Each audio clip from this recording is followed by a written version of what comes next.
So let's read from the beginning really quick, inshallah. The author said, some things cannot be possessed. That means you can't keep them. We're not even talking about owning it. You can't even have it in possession. Like pigs and golden and silver utensils, according to what is correct. Some said you can keep golden and silver utensils, but not use them. But the correct saying is you can't even keep them. Mere possession of something does not dictate ownership, like untanned skin. So you skinned a dead animal. You have the skin in your hand, so you possess it. It's in your hand. Do you own it? Not yet. But nobody can take it from you. No one's allowed to push you and take it. One owns it after tanning it. And mere ownership does not permit transaction. Just because you own something doesn't mean you can transact with it. And intellectual property is an invalid innovation. We spoke about that. It is forbidden to sell what no slave of God owns, like filth, such as a dog, wine, blood, dead meat, and manure. Not the filthy thing that is pure in itself and can be purified. Like if your shirt has najasa on it, you can still sell it, even if you don't purify it first. And like a freeman, even a found or abandoned child, we must assume he is free, so you can't sell him. And public places like Arafah, Mina, and Muzdalifah, and like unclaimed land, like in the wilderness, you can't just come to some spot in the wilderness and say, okay, this is mine. I'll sell it. Even if you just put rocks, you can't just put 4 rocks and say, oh, that's mine. And then sell it. The river and its banks and the area around a well and unowned land. Not even the caliph can prevent people from public pasture, like so that they can graze their animals there. From public pasture or wood or fire, mines, gold mine, silver mine, copper mine, salt mine, springs. What one collects from those sources becomes his, even the child, and he can transact with it. If one digs a well in unclaimed land to benefit the travelers or the Muslims in general, not for himself, he has no ownership or priority over anyone else. If he digs it to benefit himself but not to own it, it does not become his, but he has priority as long as he stays in that area. Then he loses priority when he leaves. So when he comes back, he's like everybody else. If he digs it to own it, it and its water becomes his. One can possess unclaimed land by developing it. For inhabitants, he has to build an encompassing wall, make a ceiling over part of it, and establishes the gate. For a stable, he builds an encompassing wall and a ceiling if needed. For planting, he clearly marks the borders, levels the land, prepares the water canal, unless the water cannot reach the land, or there is no need to bring any, and he plows if needed, but planting is not a condition. Once he owns it, he can transact with it. Despite that one may not own something or be allowed to sell it, it is forbidden to take a single grain or dog unrightfully. Meaning if someone has something in his possession, so as an agreement between us, possession in these lessons of ours doesn't mean ownership. Sometimes it might slip out of my mouth meaning ownership, but for the most part, if I say possession, I don't mean ownership. I just mean having it in one's possession. So despite that one may not own something or be allowed to sell it, it is forbidden to take a single grain, he owns that grain, or dog, he doesn't own that dog, but no one can take it unrightfully because he has it. It's in his possession. He cannot take unrightfully by keeping what he finds of others' belongings before proper advertisement, or by stealing or extortion. taking others' belongings might be done stealthily or openly. Stealing the value of a quarter of a dinar from its secure place warrants amputation, with lots of details behind that: the first time, the second time, the third time, the fourth time, and any time after that. How do they do to him? This does not apply to embezzlement, which is to take from what was left with you to keep it safe. Something was put in your charge, then you started skimming off the top, as they say. You don't get amputated for that, but it's still haram. Nor taking others' belongings by flight, like looting to snatch it and run. You don't get amputated for that. Or by force, like mugging and extortion. Even if what he used to take the right of the other was his status, like he's a judge or a celebrity. And even if he only took his seat, doesn't have to be money, he took his seat, or he took his place in line, or what he gave away reluctantly. If somebody doesn't really want to give you his stuff, you know he doesn't want to give you his stuff, but he did give it to you, but really he didn't want to, then it's not permissible for you to take it. And copying another's idea is not forbidden. That's not called taking something that belongs to someone else. Copying someone else's idea is not taking something that belongs to someone else. It's not forbidden and it's not theft.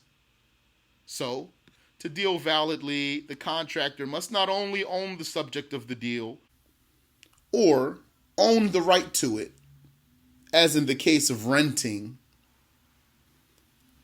So the one who rented an item, he owns not the object itself, the item itself, not the house itself or the car itself or the horse itself, but he owns the benefit for the time of the deal. So he can sublease, that means rent out what he rented. You can't stop him from that, because now he owns the right to that. You can't rent to someone with the condition that he doesn't rent the item out that he rented from you. So to deal validly, the contractor must not only own the subject of the deal, he owns what he's selling, he owns what he's renting out, or own the right to it, like in the case of renting, or at least have authority. So if he doesn't own it, he at least has authority to deal with it, like if he was a guardian of someone else, the guardian of a child who has his own money, so he spends the child's money for the child, or the guardian of an insane person, so who has money, an insane person who has money, so he spends the money of the insane person on the insane person. We're not talking about him spending his own money on his ward, because then he would be the owner of the subject of the deal. Or like if he's appointed by the judge to be in charge of something, or he is a judge or a caliph, so he has authority. So the contractor must not only own the right, must not only own the subject of the deal, or own the right to it, as in the case of renting, or at least have authority. In this case here, owning the right to it, as in the case of renting. What is it that you own when you rent something? You own the benefit of that thing. You own the right to the benefit of that thing. What's the benefit of the car, for example? Is riding it, right? Driving it. So you can't rent him that and then tell him you can't drive it, or you can't go there, or you can't go there. Now he owns the right to that. Or own the right to it, as in the case of renting, or at least have authority. He must also not be restricted from dealing with it.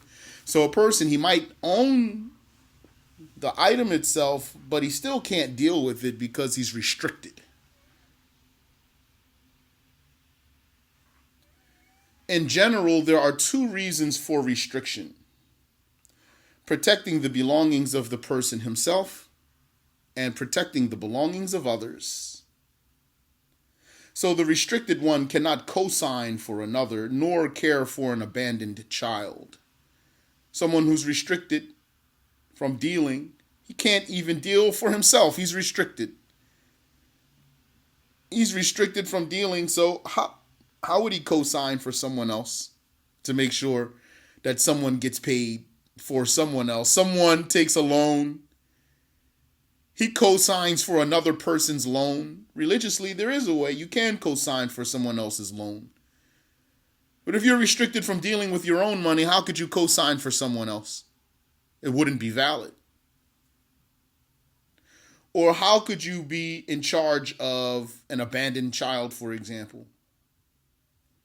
You cannot even deal for your own self. The first type, which is protecting the belongings of the person himself, it includes the child, the insane, and the irresponsible. Those, they cannot deal with their own money. So to protect their belongings, the child here means he didn't reach puberty. The insane is known, the irresponsible, we're going to talk about that in a moment. The irresponsible one might call him the fool, the safih. The second includes the bankrupt. The second, which is protecting the belongings of others, protecting the monies, belongings, assets of others, investments of others, includes the bankrupt one. He's the one who has more debts than money. What he owes is more than what he has. He's muflis. Muflis means all his money is just change. He just has coins. That's what it literally means. Not any coins, not gold and silver coins. Less than that. Copper coins, lead coins. That's what it means to be muflis. He's just left with some coins that aren't even gold or silver. The bankrupt one, because of his debts. The borrower who puts up collateral, someone borrowed money. The one who loaned him the money said, I want collateral. Put up your big screen TV until you pay me my money back. Put up your car for collateral until you pay me my money back. Put up your house for collateral. Now he became restricted in that thing that he put up for collateral. Doesn't mean he can't use it. He can use it, but he can't sell it. He can't give it away, etc. The person feared to soon die. He becomes restricted in a certain amount of his money for the sake of his heirs. He cannot deal with more than 1/3 of his money while he is feared to soon die. Either of those two might need a verdict from the Muslim judge. Which two are we talking about? The one who was restricted for his own sake and the one who was restricted for someone else's sake. Either of those two might need a verdict from the Muslim judge. So we're not talking about the kafir judge. Like the bankrupt one, if someone is bankrupt, he becomes restricted by a verdict from the judge, or else he does not become restricted. Anyone whose debts are more than his money, his actual assets. When we say money, it means his cash, his real estate, his clothing, his animals, etc. All of that is his money. The one whose debts are greater than his money or his assets, he does not become restricted unless the Muslim judge restricts him. So he might be bankrupt. If there's no verdict from a Muslim judge, he can still sell and buy. You can still transact with him. Or not. they might not need a verdict from the Muslim judge, like the child and the insane and the person who is feared to soon die. Meaning, those people are automatically by the religion restricted. There's no need for a judge to give a verdict to restrict them. The child, automatically, if he has money, he cannot sell or buy. The insane person and the one who's feared to soon die, he doesn't need a verdict from the judge. That's the religious judgment. So if one of you has money and then you fell very, very ill and you thought you were going to die, then know that you became restricted in more than 1/3 of your money. You can only spend up to 1/3 of your money, and you have to leave the rest for your heirs. The irresponsible does not need a verdict to restrict him if he reaches puberty like that. Meaning, he was irresponsible as a kid before reaching puberty. Naughty kid. He was mumayyiz. So let's say he's 9, 10, 11, 12 years old. Mumayyiz kid, naughty, fool, burns money, throws it in the river, etc., spends it on haram. Now he's restricted before he reached puberty automatically. What about if he reached puberty? Does the restriction go away? Well, if he became pubescent and he was a fool or an irresponsible fool upon puberty, then his restriction stays without the need of a verdict from the judge. So the irresponsible does not need a verdict to restrict him if he reaches puberty like that, or else he does. So if he reached puberty maturely means simply by looking at him, his religious behavior, he prays, he fasts, so he's mature. Then when he reaches puberty, his restriction is lifted and you hand over his money. So what if he became irresponsible after that? His situation changed and he became irresponsible after he was responsible and unrestricted in his money. Then he would need a verdict from the judge. So if he becomes a fool, an irresponsible fool with his money, or like he's someone who's easily taken advantage of in a deal, he doesn't know any better, he gets fooled easily. So if he was unrestricted and then he became irresponsible, he stays unrestricted. He will need a verdict from the judge to restrict him. The borrower of an item cannot lend it out without permission. Someone let you hold his book. He let you hold his car. Okay, now it's in your hands. Can you let somebody else use it? No, you are restricted from that. You cannot. The borrower of an item cannot lend it out without permission. The Prophet ﷺ was not permitted to accept charity, but was permitted to accept a gift. What's the difference between a charity and a gift? The difference is the intention. If your intention is to help that person, then it's a charity. If your intention is to honor that person, then it's a gift. So the Prophet ﷺ, he was permitted to accept a gift. He was not permitted to accept a charity. It is invalid for who is dangerously sick or who will be executed soon to grant gifts that exceed 1/3 of his assets. That's what we just said now. Once you become dangerously sick or you are to be executed, then you become restricted in more than 1/3 of your own money. You can only spend up to 1/3 of your money. The slave owner cannot sell the mother of his children. That's a type of slave. Ummul walad. Ummul walad means the mother of the child. That's a name, like a technical name. Nor the mukatab slave. The mukatab slave is the one who did a contract with his master to buy his freedom. So once he did a contract with his master to buy his freedom, the master became restricted in that slave and is unable to sell him. An owner cannot dedicate what he cannot give away as an endowment. What does that mean? So you heard of the waqf? Like if someone had a house and he says, I dedicate this house as a masjid. So it became waqf, a masjid now. Until Judgment Day, it stays like that. He doesn't own it anymore. He dedicated it. Or he says, this land, I now dedicate this land as a Muslim cemetery. Now it leaves his possession and it becomes a Muslim cemetery until Judgment Day, and you can't use it for anything else. We'll talk more about it when we come to it, inshallah.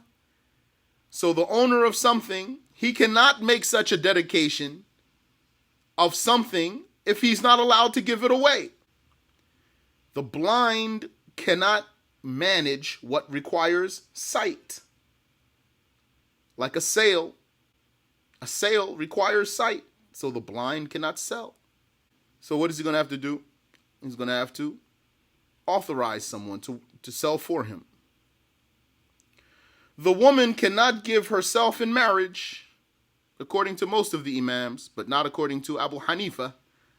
According to Abu Hanifa, she can give herself away in marriage, under conditions. If she's 18 lunar years and she's not easily fooled, then she can give herself away in marriage. Animals and fetuses cannot own and thus cannot be beneficiaries. An animal doesn't own anything, and a fetus that's still in the belly doesn't own anything. So they cannot be beneficiaries. They cannot be the beneficiaries of a gift. They cannot be the beneficiaries of a dedication. So you can't leave your estate to your cat, because animals don't own anything. Okay, well, those restricted people, is there anything that they can do? Yes, let's look at some of the things that they can do. The woman has control over all of her properties. Meaning, even after she gets married, that's the implication here. A married woman maintains 100% control over all her properties. Her marriage does not affect her possession, her ownership, that is. Her husband doesn't gain any possession over her property or any authority. No ownership or authority. He doesn't gain any ownership or authority over her possessions. Like the one who was dangerously ill, but then he recovered, his restriction stops. So then he has control over all of his properties because he's cured now. It is valid for a child to inherit. So although he can't spend his money, he can get money by inheriting. And to acquire a stick or a fish if he went into the wilderness, or like what we described previously. He can go get a stick, he can go catch a fish, and it's his. He can't sell it though. And according to Imam Ahmad, it is valid for the guardian to give permission to the discerning child, the mumayyiz child, to buy or sell. According to Ash-Shafi'i, the guardian cannot give permission to the child to sell or buy. He is restricted until puberty, according to Ash-Shafi'i. To determine his maturity in dealing, the trader tests his child in bargaining without the child finalizing the contract. That means he just watches his child and he helps him. So the customer comes, let's say he has a stand with merchandise, he has his child with him. So the customer comes, he lets his child deal, he helps him, he watches him, he advises him, helps him count. Sometimes they exchange money and then everybody gets confused and you have to give the money back and all of that. He helps him, he watches him, how does he deal? And then when they've arrived at something that they agree on, then the guardian takes over and then he will make the deal with the customer, not the child. To determine his maturity in dealing, the trader tests his child in bargaining without the child finalizing the contract. The farmer tests him with farming. The girl is tested with management of the house, etc. If he becomes pubescent while religiously mature and is not foolish with his money, his restriction is lifted without a judge, like we said already.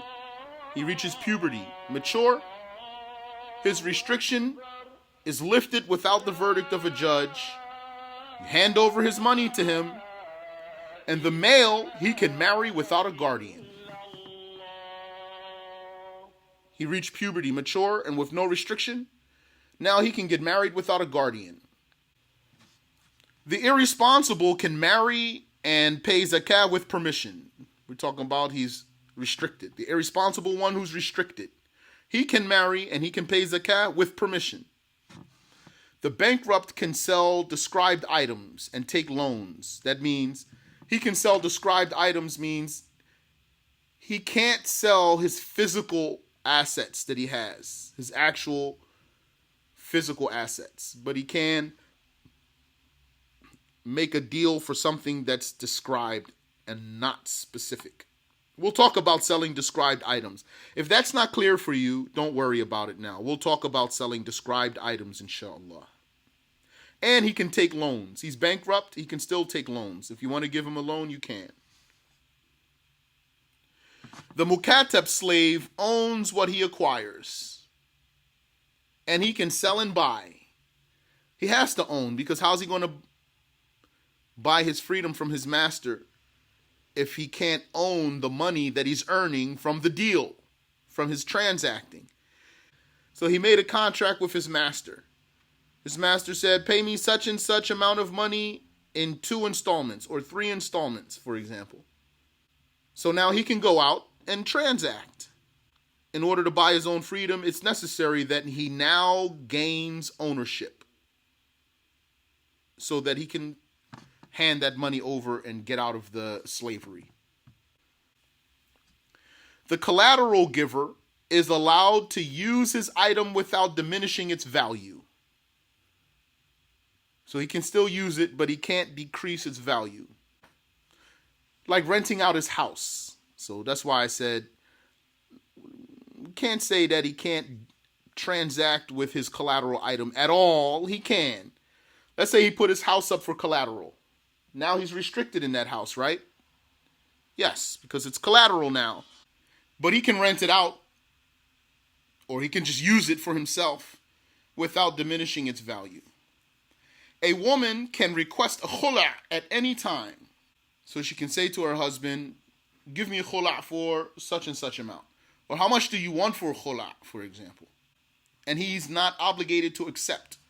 An insane woman can become a nursing mother. And the blind can authorize what he cannot manage due to blindness. Also, a will for more than a third is not executed unless the heirs accept, nor a will for an heir. Come back to talk about that, inshallah.